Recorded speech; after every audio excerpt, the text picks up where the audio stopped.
O trabalhador brasileiro.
Portugal foi pioneiro na expansão marítima por várias razões.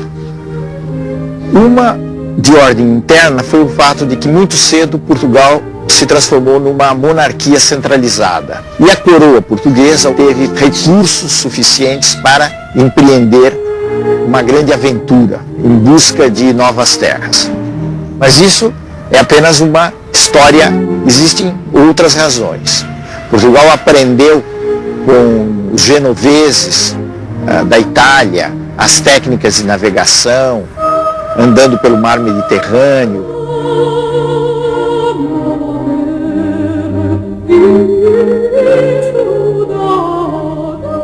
A outra coisa é a posição de Portugal, que fica ali no Atlântico, numa espécie de ponta, vamos dizer assim, não em linguagem de geógrafo, mas em linguagem comum.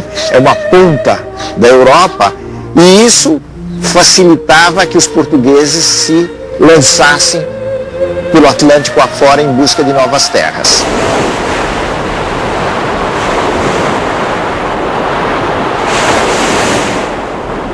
As armas e os barões assinalados que da ocidental praia lusitana, por mares nunca dantes navegados, passaram ainda além da Taprobana, e em perigos e guerras esforçados, mais do que prometia a força humana, e entre gente remota edificar um novo reino, que tanto sublimaram. O que é que os portugueses, afinal de contas, foram buscar saindo da sua terra? Certamente eles foram buscar, em primeiro lugar, benefícios materiais. Eram duas coisas, as grandes atrações do tempo, eram o ouro e as especiarias. As especiarias eram produtos como a pimenta, a noz moscada, cravo, canela, que serviam principalmente para disfarçar o mau gosto dos alimentos. Por que esse mau gosto? Porque nessa época não havia refrigeração, então era muito comum que os alimentos se estragassem. Ao mesmo tempo havia um espírito de aventura. A aventura não explica tudo, mas a aventura tem um peso. O desejo de conhecer novos mundos, novas terras.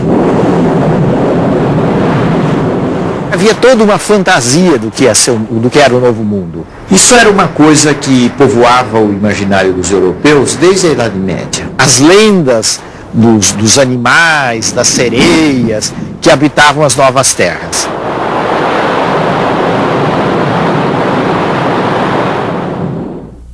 As expedições portuguesas pelo mar eram expedições muito avançadas tecnicamente para as condições da época.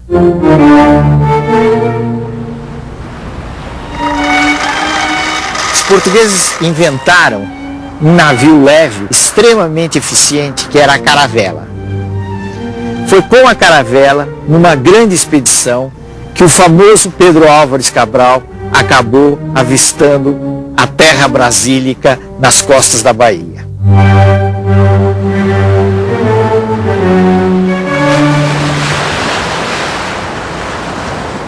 E assim seguimos nosso caminho por esse mar, sempre para diante, até terça-feira das oitavas de Páscoa, que que foram 21 dias de abril que topamos alguns sinais de terra, ervas compridas a que chamam de botelho. E a quarta-feira seguinte pela manhã, topamos aves. E à tarde, ouvemos vista de terra. Um grande monte, muito alto e redondo, com outras serras mais baixas a sul dele e de terra chã, com grandes arvoredos, ao qual Monte Alto o capitão pôs o nome, o Monte Pascoal. E a terra de Vera Cruz. Então, essa chegada, podemos estar certo que foi uma coisa impressionante.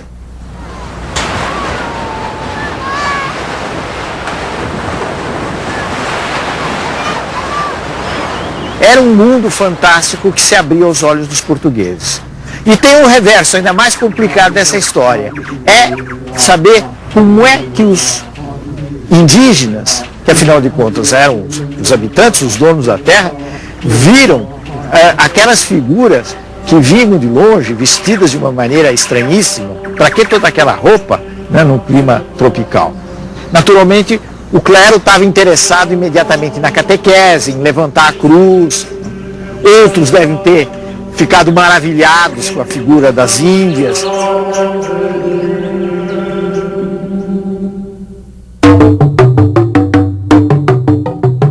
Os quadros que são feitos da chegada, que foram feitos muito no século XIX, refletem uma maneira de ver essa descoberta que pode estar muito longe do real, porque é a maneira de um pintor do século XIX.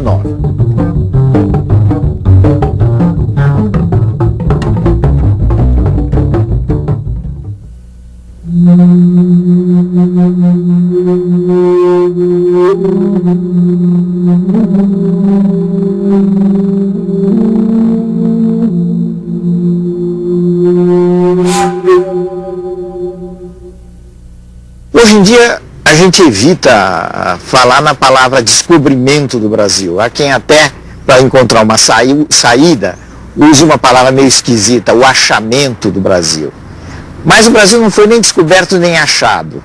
Se nós tomarmos essa expressão para dizer, bom, isso era uma terra inteiramente vazia que os portugueses chegaram.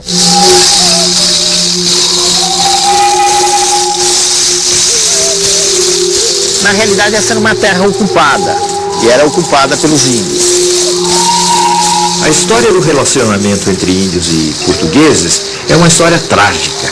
Os índios foram expulsos das terras que ocupavam, foram escravizados nos primeiros tempos da colônia e milhares deles morreram vítimas de doenças trazidas pelos portugueses.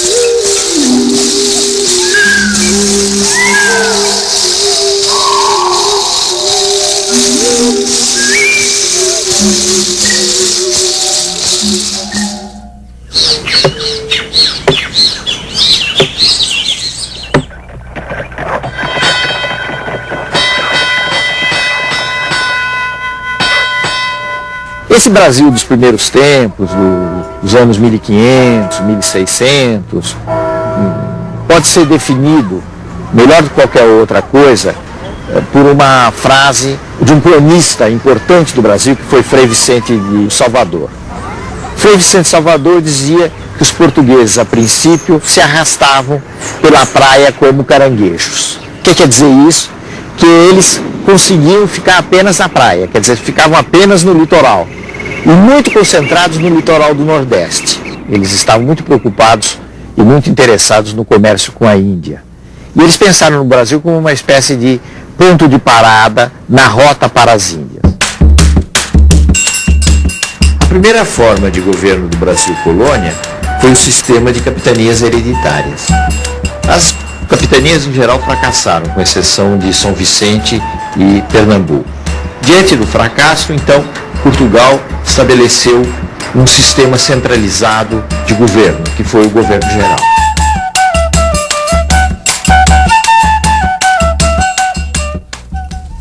Quando os portugueses chegaram à conclusão de que era preciso dar um ganho econômico ao Brasil, eles se concentraram principalmente na produção de açúcar, plantando a cana-de-açúcar. Eles tinham uma grande vantagem na plantação da cana-de-açúcar, no refinamento do açúcar, porque eles já tinham uma experiência na costa da África. Eles haviam colonizado as ilhas da costa da África e conheciam muito bem o negócio do açúcar.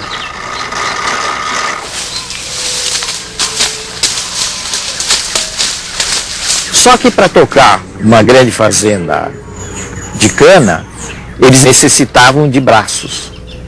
E não havia, na realidade, atração por parte do povo português para atender às necessidades de um trabalho dessa natureza, que seria inevitavelmente um trabalho quase escravo. Então era preciso, de alguma maneira, encontrar uma saída para o problema da mão de obra. E foi aí que os portugueses começaram a utilizar os índios e depois a explorar o tráfico africano.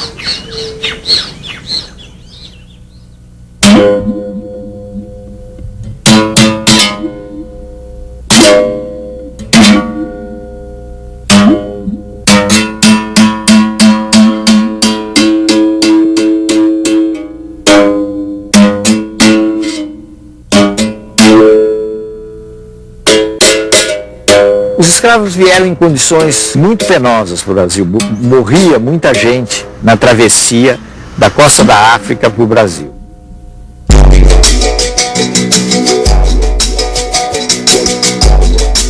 Era um sonho dantesco. O tombadilho que das luzernas avermelha o brilho em sangue a se banhar, tinir de ferros, estalar do açoite. Legiões de homens, negros como a noite, horrendos a dançar. Negras mulheres suspendendo as tetas. Magras crianças cujas bocas pretas rega o sangue das mães. Outras, moças, espantadas, no turbilhão de espectros arrastadas, em ânsia e mágoa. Vãs. Senhor Deus dos desgraçados, dizei vós, Senhor Deus, se é loucura, se é verdade, tanto horror perante os céus.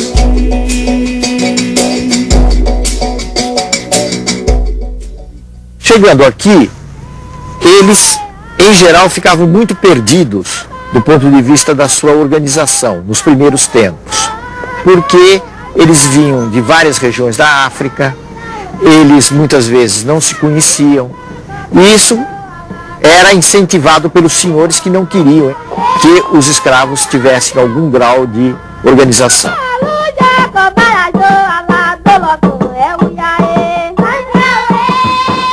A resistência dos negros à escravidão teve, no Brasil, muitas dificuldades para se realizar. A extensão do país, a diversidade dos grupos, mas ela acabou existindo. Só que nunca houve nada no Brasil, não só no Brasil como em outras colônias, que fosse semelhante a uma grande insurreição, como aconteceu no Haiti em fins do século XVIII. Mas essas resistências existiram e a forma mais conhecida da resistência é a forma do quilombo. É uma organização de negros fugidos, mas se sabe hoje que não só de negros fugidos, havia gente que se juntava aos negros e tinha uma forma de vida própria.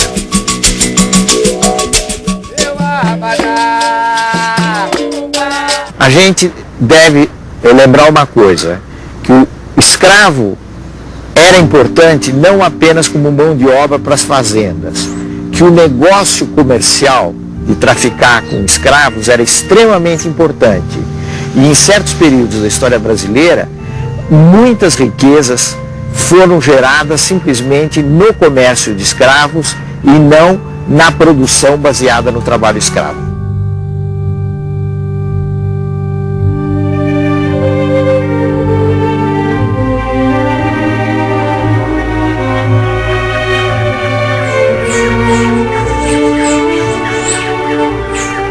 A presença mais importante no Brasil colonial, além dos portugueses, naturalmente, foi a presença dos holandeses. Os holandeses, em primeiro lugar, vieram para a Bahia, ocuparam Salvador, foram obrigados a se retirar e fizeram uma segunda invasão permanecendo aí já há muito mais tempo em Pernambuco. O que é que os holandeses vieram buscar no Brasil? Vieram realmente tentar uma colonização, ganhar postos no Brasil e, ao mesmo tempo, vieram fazer uma coisa muito importante, que tem a ver com a costa da África.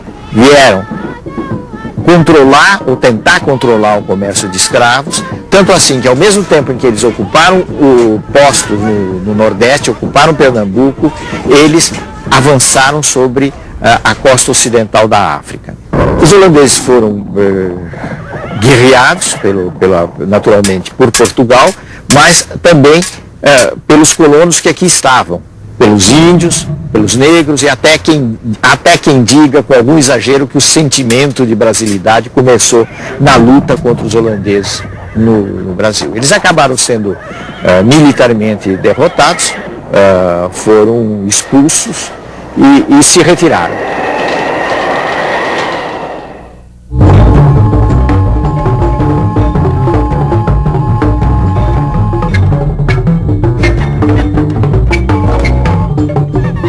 O Brasil do século XVII ainda é um Brasil pouco explorado. Era um Brasil atrasado, um Brasil mais indígena. O caso de São Paulo, por exemplo. O que era São Paulo? São Paulo era uma terra de gente rústica, os famosos bandeirantes, que viviam de avançar pelo sertão, apresar os índios, conquistar território para a coroa portuguesa. Os bandeirantes desempenharam um papel muito importante nesses avanços no interior do Brasil.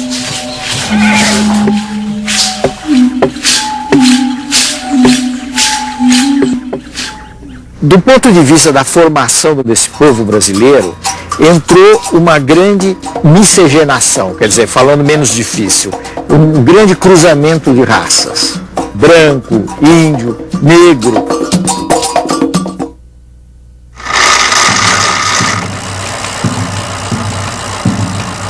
Em meados do século XVIII, mais ou menos, finalmente os portugueses quebraram uma frustração muito grande que eles tinham com os espanhóis.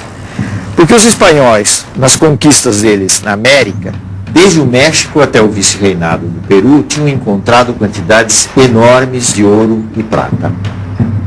E os portugueses andavam em busca dos metais preciosos e realmente não encontravam. Até que, por obra da ação dos bandeirantes, essas entradas pelo interior, as minas de ouro foram descobertas na região que, por causa disso, veio a se chamar de Minas Gerais.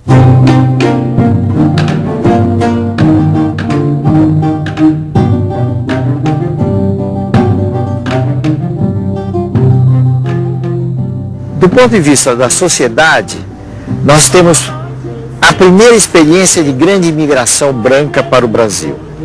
Quer dizer, os portugueses não se interessaram pelo açúcar, muito menos por entrar pelo sertão adentro, né? Mas quando se soube que havia ouro no Brasil, metais preciosos no Brasil, diamantes no Brasil, houve uma imensa corrida em busca do ouro para o Brasil de imigrantes vindos de Portugal. Deixai que eu goze essas luzes, ai, meu amor, não me golpees. Não me golpees. E de chegar aos incêndios, ai, me toque, vai nos viver. Nos últimos anos do século XVIII começaram a surgir uma série de movimentos contra a dominação portuguesa. Dizer que eram movimentos de independência talvez seja um pouco exagerado. Desses movimentos, apesar de haver outros muito mais populares do que a Inconfidência Mineira, a Inconfidência foi a mais importante, foi a que teve a maior repercussão. Basta ver a atitude que a coroa teve. A coroa montou um grande processo, condenou várias pessoas à morte E no fim, acabou fazendo uma encenação espetacular com o enforcamento de Tiradentes.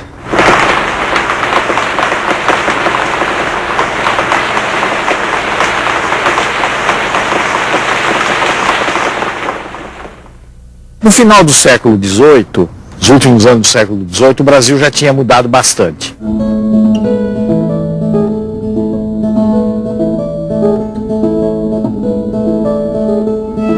A gente já pode dizer que os portugueses não se arrastavam pela costa como caranguejo. Já tinham avançado para colonizar o país. Não era ainda o Brasil de hoje, mas era alguma coisa que, na sua fisionomia de território, se aproximava do Brasil de hoje.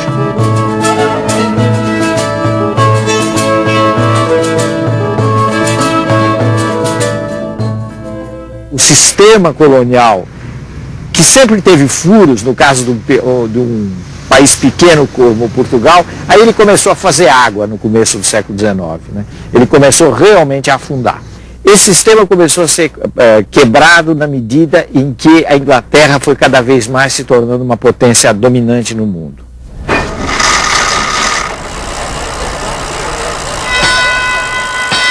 Os ingleses começaram a se desinteressar do tráfico de escravos, não é porque eles tinham razões humanitárias, de repente, para acabar com o tráfico de escravos, mas porque a mão de obra livre começou a tornar mais interessante, livre entre aspas, porque as pessoas eram bastante exploradas, mas de qualquer forma já não tinham mais a condição de escravos. Então, nesse sentido, o sistema colonial que trazia embutido com ele o controle, o monopólio de um comércio de escravos, também começou a fazer água, começou a quebrar. E começaram a entrar as ideias de liberdade de comércio, de liberdade de expressão, de abertura de todos os portos, de todos os polos do mundo. Tudo isso veio junto com o movimento de, pelo menos, autonomia das antigas colônias.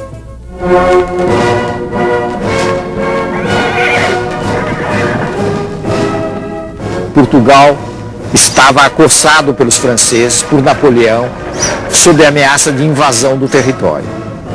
Então, Dom João vem para o Brasil com a corte portuguesa no começo do século XIX. Essa vinda da família real mudou muito o quadro do Brasil. Há quem diga de uma forma muito sucinta, muito resumida, eu acho que uma frase muito feliz, que a metrópole virou colônia e a colônia virou metrópole.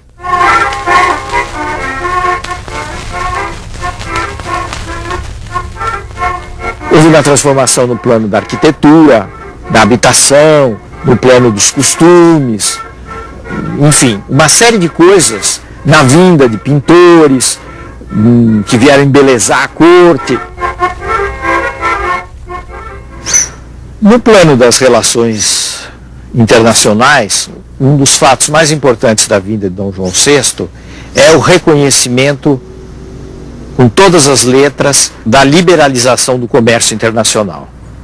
Quer dizer, o Brasil tinha os seus portos abertos às nações amigas, e a gente deve pôr isso entre aspas, porque as nações amigas, nesse caso, era uma expressão que significava basicamente a Inglaterra. Quer dizer, a partir daí a Inglaterra pôde ter um acesso direto aos portos brasileiros, ao comércio com o Brasil, coisa que já existia, mas de uma forma indireta.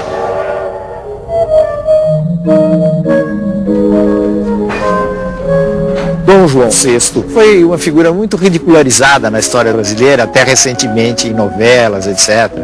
Como um rei que comia não sei quantos frangos, que era meio tonto, etc.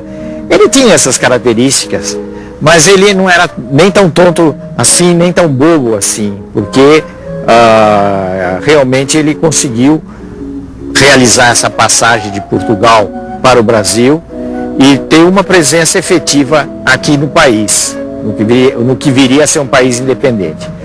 Inclusive ele resistiu muito a voltar para Portugal, acabou voltando em determinadas circunstâncias e deixando como regente o seu filho, como todo mundo sabe, que foi o nosso Dom Pedro I, Dom Pedro IV lá em Portugal.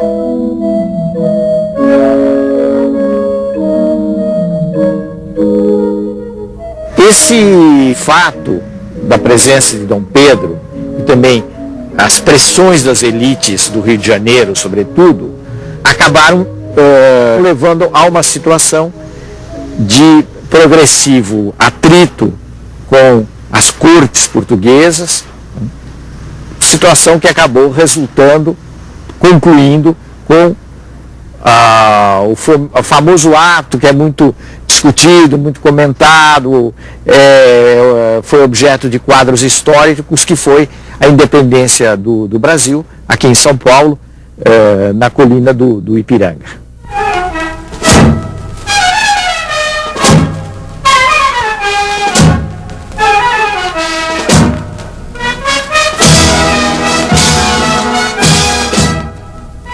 No processo da independência brasileira, que afinal de contas acabou se realizando em 1822, existem duas linhas.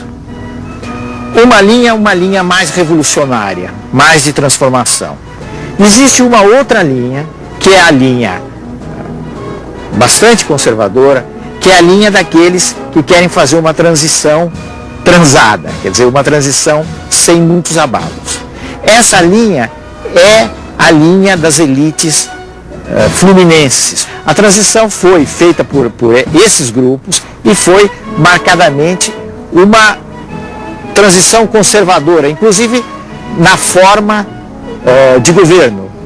Nós temos que lembrar que o Brasil se constituiu numa monarquia entre repúblicas. Todos os outros países da América Latina se tornaram repúblicas, mas no Brasil houve uma continuidade monárquica.